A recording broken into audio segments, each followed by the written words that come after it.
बिस्मिल्लाहिर्रहमानिर्रहीम, अस्सलाम वालेकुम। देसी खाने किचन में खुशामदीद। तो आज मैं आप लोगों के साथ बहुत ज़बरदस्त रेसिपी शेयर करूंगी। आज हम बनाएंगे पोटैटो स्नैक्स। पोटैटो स्नैक्स बनाना बहुत ही आसान है।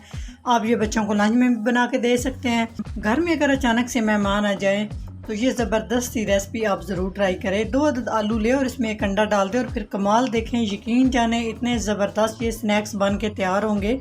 ये आप रिवायती समोसे पकौड़े भूल जाएं। जब मेहमान अचानक से आ जाए तो एक साइड पे आप ये ज़बरदस्त से स्नैक्स बना के रेडी करो, एक साइड पे चाय।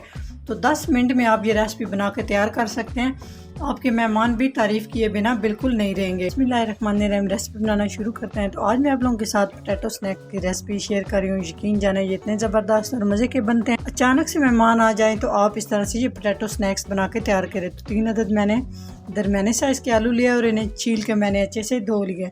तो अभी हम इन्हें कद्दूकश करेंगे जी। तो आलू हमने सारे कद्दूकश कर लिए। अभी हम इन्हें खुले पानी से अच्छे से वॉश करेंगे। 2-3 पानियों से हम इन्हें धोएंगे ताकि अच्छे से ये साफ़ हो जाएं और इसमें सफ़ेद सा पानी आ जाए। आलू हमने अच्छे से वॉश कर लिए। अभी हम इसमें 1 अदद दरमियानी साइज़ की प्याज, इसको भी हमने चॉप कर लिया, ये शामिल कर देंगे। 1 अदद हरी मिर्च बारीक कटी शामिल कर देंगे। 1 खाने का चम्मच हम इसमें कॉर्नफ्लोर शामिल कर देंगे। 1/2 टीस्पून नमक शामिल करेंगे, या आप अपने टेस्ट के हिसाब से कम ज़्यादा कर सकते हैं। सुर्ख मिर्च का पाउडर 1/2 टीस्पून शामिल करेंगे। 1/2 टीस्पून लहसुन पाउडर, 1/2 टीस्पून अदरक पाउडर, 1/2 टीस्पून धनिया पाउडर। मसाले हम इतने शामिल करेंगे। अब हम इसमें 1 अदद अंडा शामिल करेंगे। यकीन जाने आप आलू के अंदर अंडा शामिल करें और फिर आप कमाल देखें। और इन सारी चीज़ों को हमने अच्छे से मिक्स कर लेना है। अच्छे से मिक्स करेंगे जी। तो सारी चीज़ों को हमने अच्छे से मिक्स कर लिया है। अब हम इसको एक साइड पे करते हैं और नेक्स्ट स्टेप की तरफ चलते हैं।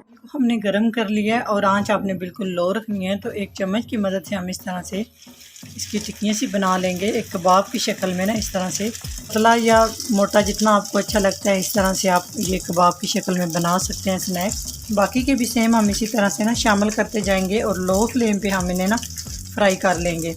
यकीन जाने ये इतने ज़बरदस्त और इतने मज़े के ये बन के तैयार होते हैं।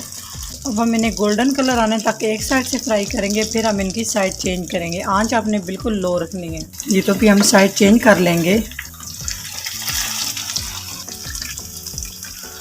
जी। माशाल्लाह बहुत ज़बरदस्त हमारे ये स्नैक्स फ्राई हो चुके हैं। तो अभी हम इन्हें आराम से निकाल लेते हैं। माशाल्लाह आप लुक चेक कर सकते हैं कितनी ज़बरदस्त। इस तरह से एक एक करके स्टेनर में निकालते जाएंगे ताकि जो इजाफी ऑयल है ना वो सारा रिमूव हो जाए। तो सेम हम इसी तरह से बाकी स्नैक्स भी बना के तैयार कर लेंगे जी। तो अभी हम साइड चेंज करेंगे जी। माशाल्लाह देख सकते हैं कितना ज़बरदस्त कलर आया है। इसी तरह से हम दूसरी साइड से भी फ्राई करके कलर इसका इस तरह से लाएंगे। आंच आप देख सकते हैं बिल्कुल आंच आपने इतनी रखनी है ताकि आलू जो है ना हमारे वो अंदर से अच्छे से कुक हो जाए। माशाल्लाह बहुत ही ज़बरदस्त कलर आ चुके हैं। हमारे स्नैक्स ज़बरदस्त से जो है ना तैयार हो चुके हैं। माशाल्लाह आप लोग चेक कर सकते हैं। इसी तरह सारे हम एक एक करके ना बाहर निकाल लेंगे। इस तरह से स्टेनर में हम पहले निकालेंगे ताकि जो इजाफी ऑयल है वो सारा ना रिमूव हो जाए। अगर मेरी रेसिपी अच्छी लगे तो लाइक एंड शेयर कीजिएगा। चैनल को सब्सक्राइब नहीं किया तो प्लीज़ चैनल को सब्सक्राइब करें और बेल आइकन लाजमी प्रेस करें। इससे मेरी हर नई आने वाली वीडियो आप सबसे पहले देख सकेंगे।